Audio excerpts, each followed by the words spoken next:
मैं हूं आंचल सिंह। कांग्रेस का चेहरा एक बार फिर बेनकाब हो गया है। जिस तरीके से राहुल गांधी अपने आप को जनेऊधारी पंडित कहते हैं, वोट मांगने के लिए मंदिरों मंदिरों पर जाते हैं, लेकिन किस तरीके से कांग्रेस चुनाव के बाद सामने आती है और श्री राम को लेकर अपशब्द कहती है, और किस तरीके से उसके नेता भगवान राम और भगवा और आरएसएस को लेकर कितनी गंदी और अपशब्द बातें कहते हैं, तो इससे साफ हो जाता है कि जो श्री राम पर सवाल उठाते हैं, उनके अस्तित्व पर सवाल उठाते हैं, उनका जो चेहरा है, वो जो चरित्र है, वो वही है। सिर्फ और सिर्फ ये चुनाव में वोट पाने के लिए ये अपने आप को जनेऊधारी पंडित साबित करने की कोशिश करते हैं, मंदिर मंदिर जाते हैं, लेकिन इनकी जो असलियता है, जो इनका वास्तविक रूप है, वो सिर्फ और सिर्फ हिंदू विरोधी है। क्योंकि ये हम नहीं कह रहे, ये इनके ही नेता किस तरीके से बात कर रहे हैं, और इनका ये कहना है कि कांग्रेस सिर्फ मजदूरों को अपने खर्च पर उनके घर पहुंचाना चाहती है। बिष्ट सरकार ने राजनीति शुरू कर दी है, भगवा लपेट कर नीच काम संघी ही कर सकते हैं। तो ये पंकज पुनिया हैं जो कांग्रेस के नेता हैं और प्रियंका गांधी वाड्रा और राहुल गांधी के बहुत ही करीबी नेता हैं, और ये इस तरीके से भाषा प्रयोग करते हैं और किस तरीके से नीच काम के लिए बोलते हैं कि ये संघी ही कर सकते हैं। साथ में उन्होंने जिस तरीके से भगवान राम को अपशब्द कहे हैं, मैं वो तो यहाँ पर डिस्क्राइब नहीं कर सकते कि किस तरीके से उन्होंने अपशब्द कहे हैं उस भगवान राम को जो पूरी दुनिया उनके अस्तित्व को मानती है और जिनकी चरित्र की व्याख्या पूरी दुनिया करती है, जिन्हें पुरुषोत्तम कहा जाता है, उनको किस तरीके से वो अपशब्द कहते हैं और किस तरीके से उनके जो नारे हैं उसको बदनाम कर रहे हैं कि ये नारे लगाकर ये गलत काम करते हैं। तो ऐसे नेताओं की जो मानसिकता है, ये सिर्फ और सिर्फ ये दर्शाती है कि ये हिंदू विरोधी है, और जिस तरीके से ये हिंदुओं के खिलाफ ऐसे वर्ड यूज करते हैं, इससे ये दिखाता है कि कांग्रेस भी ऐसे लोगों को समर्थन देती है और कांग्रेस के इतने करीबी हैं, तो इसमें कांग्रेस का भी पूरा हाथ है। उनके ही कहने पे इस तरीके से इनके द्वारा ट्वीट किए गए होंगे, क्योंकि अगर पार्टी किसी ऐसे नेता को शेयर नहीं देगी, अगर उनकी मानसिकता ऐसी नहीं होगी, तो कार्यकर्ता या कोई नेता इतने बड़े होकर ऐसे अपशब्द नहीं बोल सकते हैं। और वहीं पर आपको बता दें, जिस तरीके से इन्होंने अपशब्द किए हैं, संबित पात्रा ने भी इन पर पलटवार किया है। उन्होंने प्रियंका गांधी को उनसे सीधा सवाल किया है और करारा हमला बोलते हुए प्रियंका गांधी से पूछा है कि आदरणीय प्रियंका गांधी जी, ये व्यक्ति आपके और आपके भाई के काफी नजदीक है। जैसे कि मैंने आपको बताया कि पंकज पुनिया काफी नजदीक है प्रियंका गांधी वाड्रा और राहुल गांधी के, तो संबित पात्रा ने भी यही लिखा है और कहा है कि ये व्यक्ति आपके और आपके भाई के काफी नजदीक है। इस ट्वीट से उसने बेटियां भगवान राम भगवा का घिनौना अपमान किया है। आप भी एक बेटी हैं, क्या आप इस भाषा से सहमत हैं? वैसे आपका परिवार भगवान राम से घृणा करता है, ये तो हमें पता है। तो जिस तरीके से इन्होंने भगवान राम और बेटियों के जो अपशब्द कहे गए हैं, जिस तरीके से इन्होंने ट्वीट किया है और भगवान राम का जो नारा है, भगवान राम के लिए अपशब्द कहे हैं, तो इससे उन्होंने सवाल पूछे संबित पात्रा ने प्रियंका गांधी वाड्रा से। साथ में उन्होंने ये भी कहा कि आप भी एक बेटी हो, क्या आप इस भाषा से सहमत हैं जो उन्होंने भाषा प्रयोग की है।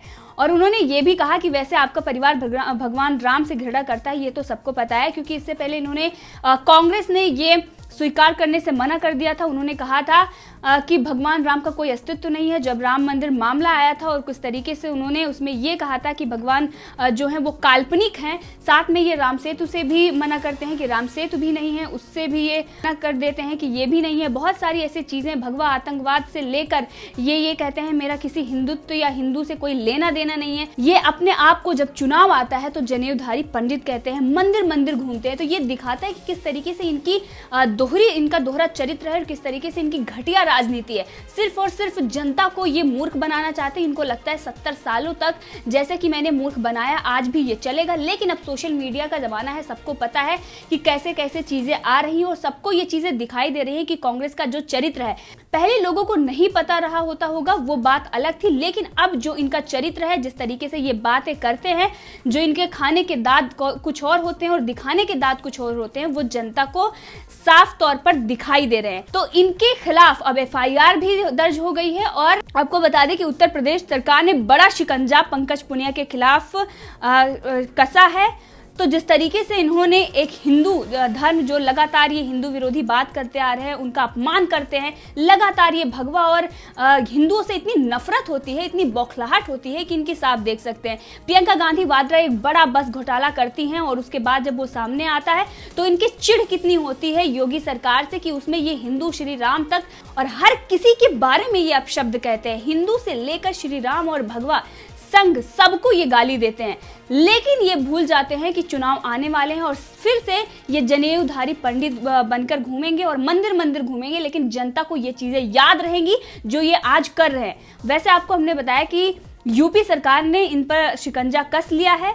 कांग्रेस नेता ये पंकज पुनिया के खिलाफ हजरतगंज पुलिस स्टेशन में प्राथमिकता दर्ज हो गई है। पुनिया के खिलाफ आईपीसी की धारा 153 ए, 295 ए, 505 और आईटी एक्ट की धारा 67 के तहत केस दर्ज हुआ है। तो पुनिया, ये पंकज पुनिया हैं, इन्होंने योगी सरकार के साथ साथ किस तरीके से हिंदुओं के बारे में और भगवा के बारे में अपशब्द बोला था। तो उत्तर प्रदेश ने इतना बड़ा अब इन पर शिकंजा कसा है और एकदम जो ऐसे लोग हैं जो लगातार हिंदुओं को गाली देते आ रहे हैं और हिंदुत्व को गाली देते हैं, इस तरीके से अपशब्द प्रयोग करते हैं, अब योगी सरकार ऐसे लोगों को बख्शने वाली नहीं है। क्योंकि ये जिस तरीके से योगी आदित्यनाथ को बिष्ट करके बुलाते हैं, इसमें भी ये इस तरीके से बिष्ट, जो उनका पहले का नाम है अजय बिष्ट, उसको ये बार बार ये सामने लेके आते हैं। लेकिन अगर वहीं पर सोनिया गांधी का नाम कोई ले लेता है, एंटोनियो माइनो कह देता है, तो उस पर ये किस तरीके से 200 से ज्यादा एफआईआर दर्ज करवा देते हैं। तो यहां पर भी योगी सरकार ने उस बारे में कुछ नहीं कहा है, क्योंकि ये कांग्रेस का जो चरित्र रहा है वैसा यहाँ पर योगी आदित्यनाथ नहीं कर रहे हैं। लेकिन जिस तरीके से ये एंटोनियो माइनो कहने पर 200 से ज्यादा एफआईआर दर्ज करवा देते हैं, तो ये बात आती है कि ये लगातार जिस तरीके से क्षेत्रवाद को बढ़ावा देने के लिए ये ऐसी चीजें दिखाते हैं और ऐसी बातें प्रयोग करते हैं। यहाँ तक कि रणदीप सिंह सुरजेवाला ये कांग्रेस के इतने बड़े नेता हैं, लेकिन इनकी जो मानसिकता है वो आप देखिए कि किस तरीके से वो भी अजय सिंह बिष्ट, बार बार जब योगी आदित्यनाथ उनका नाम है, उन्होंने संन्यास के बाद अपना नाम बदल लिया है, पूरी दुनिया उनको योगी आदित्यनाथ के नाम से जानती है, लेकिन ये दिखाने के लिए कि उत्तराखंड के हैं और क्षेत्रवाद बढ़ाने के लिए उत्तर प्रदेश में ये ऐसी चीजें प्रयोग करते हैं, तो ये देश को तोड़ने की बातें होती हैं और ये सिर्फ और सिर्फ राजनीति में अपने फायदे की बात करते हैं। इनको जनता से कोई मतलब नहीं है। ये जिन बसों की बात कर रहे हैं उसमें कितना बड़ा घोटाला सामने आया है, इनकी विधायक इनके विरोध में खड़ी हो गई हैं और किस तरीके से उन्होंने इनका खुलासा किया, इनका पर्दाफाश हुआ है। तो इससे ये बौखलाहट में है और इसी बौखलाहट का ये नतीजा है कि ये लगातार हिंदुत्व और भगवा से लेकर इतनी जो इनकी नफरत भरी हुई है, जो इनकी मानसिकता है वो सामने आती है। आपको बता दें कि सलभ मणि त्रिपाठी हैं, ये मीडिया एडवाइजर, इन्होंने भी इस पर इन्होंने भी करारा जवाब देते हुए ये बताया है कि यूपी की योगी आदित्यनाथ सरकार ने कैसे तुरंत इन पर कार्रवाई की है। उन्होंने कहा कि कांग्रेस नेतृत्व के इशारे पर जानबूझकर सनातन संस्कृति व संतों के लिए बेहद घटिया भाषा का इस्तेमाल करने के बाद ट्वीट डिलीट कर भागने वाले कांग्रेस नेता के खिलाफ यूपी साइबर सेल ने गंभीर धाराओं में केस दर्ज किया है। प्रभु राम को काल्पनिक मानने वाली कांग्रेस हिंदू विरोधियों की फैक्ट्री है। तो जैसे कि हमने आपको बताया कि किस किस धारा के तहत एफआईआर दर्ज की गई है, उन्होंने ये बताया कि गंभीर धाराओं में मामला दर्ज कर लिया गया है। लेकिन इनकी मानसिकता देखिए कि किस तरीके से ये हिंदुओं के विरोध में ट्वीट करते हैं। उसके बाद ये राहुल गांधी सामने आ जाएंगे, वो अपने आप को ब्राह्मण बताएंगे, प्रियंका गांधी वाड्रा आकर वो अपने आप को ब्राह्मण बताएंगी। लेकिन जो इनके इशारे होते हैं कि किस तरीके से ये जानबूझकर हिंदुओं को गाली दिलाते हैं, क्योंकि ये तुष्टीकरण की राजनीति करते हैं और इसी वजह से इनकी जो मानसिकता है वो इतनी चेंज हो गई है, इतनी बदल गई है इनकी मानसिकता आज, कि ये सिर्फ और सिर्फ इनके दिल और दिमाग में हिंदुओं के खिलाफ नफरत भरी हुई है। भगवे से इनको नफरत है, श्री राम से इनकी नफरत है, जो यदा कदा इनके बड़े जो हैं जो राहुल गांधी, सोनिया गांधी और प्रियंका गांधी वाड्रा, वो भी उनके मुंह से निकल जाता है। लेकिन इनके जो नेता है वो लगातार ऐसी भाषा का प्रयोग करते रहते हैं। और वहीं आपको बता दें कि कांग्रेस किस तरीके से रणदीप सुरजेवाला को पूरी छूट देती है कि वो झूठ की फैक्ट्री चलाएं, क्योंकि कांग्रेस का अगर जो देखें इनके जो शासन और सत्ता है वो पूरी तरीके से झूठ पर टिकी हुई है। और इनके वरिष्ठ नेता है रणदीप सुरजेवाला, वो किस तरीके से फेक न्यूज फैलाते हैं, किस तरीके से जो रोहिंग्या की फोटो है उसको यूज करके वो भारत की तस्वीर बताते हैं। तो इससे भारत की जो छवि है वो तो खराब होती है, लेकिन ये भी जनता को जानने को मिलता है कि इनकी जो मानसिकता है किस तरीके से भारत विरोधी है, हिंदू विरोधी के साथ साथ ये भारत विरोधी है। और ये सोनिया गांधी, प्रियंका गांधी वाड्रा और राहुल गांधी किस तरीके से उनको पूरी तरीके से छूट देते हैं, क्योंकि इनको पता है कि ऐसी चीजें करेंगे तभी इनका वोट बैंक तैयार होगा, तभी इनकी तुष्टीकरण की राजनीति सफल होगी। ये किस तरीके से सोशल मीडिया पर जो ये फोटो शेयर करते हैं, ये सिर्फ और सिर्फ रणदीप सुरजेवाला ही नहीं, पूरी आईटी सेल इनकी इसमें लगी हुई है। बस सिर्फ और सिर्फ भारत की छवि खराब करनी है, हिंदुओं के बारे में बुरा भला बोलना है, इसी से इनकी राजनीति रोटी चलती है। और आपको बता दें कि ये किस तरीके से फोटो शेयर करते हैं, एक लड़की की फोटो शेयर करते हैं जो रोती हुई और बोझा उठाकर चलती है। बहुत ही मार्मिक तस्वीर है, लेकिन वो रोहिंग्यों की तस्वीर है और वो लगा के बताते हैं कि ये प्रवासी मजदूर की है। जो हमारे देश के प्रवासी मजदूर हैं वो पैदल चल रहे हैं, लेकिन सरकार उनकी मदद कर रही है। इनके राज्यों में किस तरीके से तस्वीर सामने आती है कि ट्रक पे जबरदस्ती उनको बिठाया जाता है और वो किस तरीके से ट्रक पे अफरा तफरी में चढ़ रहे हैं, वो तस्वीर ये शेयर करते हैं। इनको शर्म नहीं आती कि वो इन्हीं के राज्य की तस्वीर होती है। और उसके बाद ये किस तरीके से दिखाते हैं, मोदी सरकार से सवाल करते हैं। इनकी राज्य में सरकार होती है, उसके बजाय ये काम करने के बजाय राजनीति कर रहे हैं। इस समय पर घटिया राजनीति कर रहे हैं और इस पर भी सवाल खड़े हो रहे हैं। जनता लगातार इनसे सवाल पूछ रही है कि महाराष्ट्र, राजस्थान, छत्तीसगढ़ और झारखंड में जिस तरीके से अव्यवस्था फैली हुई है, प्रवासी मजदूर पैदल चल रहे हैं, वहां पर प्रियंका गांधी वाड्रा को कोई उनका खत नहीं जाता। वहां की दुर्दशा इनको सामने दिखाई नहीं दे रही है, इनकी आंखें वहां पर बंद हो जा रही हैं। लेकिन सिर्फ और सिर्फ सोशल मीडिया पर इनको और जनता को भ्रमित करने के लिए, लोगों को बेवकूफ बनाने के लिए, पूरी इंटरनेशनल मीडिया में ये चीजें दिखाने के लिए कि भारत में भूखमरी है, भारत को लोग परेशान हैं, रोहिंग्यों की तस्वीर ले आते हैं, मलेशिया की फोटो ले आते हैं और किस तरीके से ये भारत को बदनाम करने की कोशिश करते हैं। और इसमें ये प्रवासी मजदूरों की, जिन मजदूरों की ये बात करते हैं, उनकी दशा दिखाते हैं और उनकी बदनामी करवाते हैं, उनकी हालत इतनी बदतर दिखाते हैं। तो इससे यह साफ होता है कि इनको सिर्फ और सिर्फ राजनीति करनी होती है, इनको मजदूरों की फिक्र बिल्कुल भी नहीं है। और भारत विरोधी चीजें जो ये कर रहे हैं, इससे यह भी समझ में आता है इनकी अगर सत्ता चली जाएगी तो ये देश के विरोध में खड़े हो जाएंगे। और जिन राज्यों में इनकी सरकार आई है वो झूठ के बल पे आई है और वहां पर जो अव्यवस्था फैली हुई है उसको छुपाने के लिए ये सिर्फ और सिर्फ केंद्र पर सवाल उठा रहे हैं। इनकी राज्य सरकारें क्या कर रही हैं इस पर इनको सवाल नहीं सूझता है। लेकिन इनको पूरी कांग्रेस को किस तरीके से ये फेक न्यूज चलाने की फैक्ट्री बनाकर बैठे हैं। आपको बता दें कि मेजर सुरेंद्र पुनिया ने भी इसी बात को उठाया है और उन्होंने कहा है, करारा इनको जवाब देते हुए कहा है और इनकी जो पोल है वो खोलते हुए इन्होंने कहा है कि मेक इन इंडिया के तहत कांग्रेस ने खोली देश में झूठ फैलाने की सबसे बड़ी फैक्ट्री। झूठ के सहारे सत्ता लोलू बैलगाड़ी कहां तक चलेगी। इन्होंने जो बैलगाड़ी की बात कही, क्योंकि कांग्रेस में जो ज्यादातर नेता है वो बेल पे हैं, सोनिया गांधी और ये राहुल गांधी ये सब बेल पर हैं, इसीलिए इन्होंने कहा है कि बैलगाड़ी।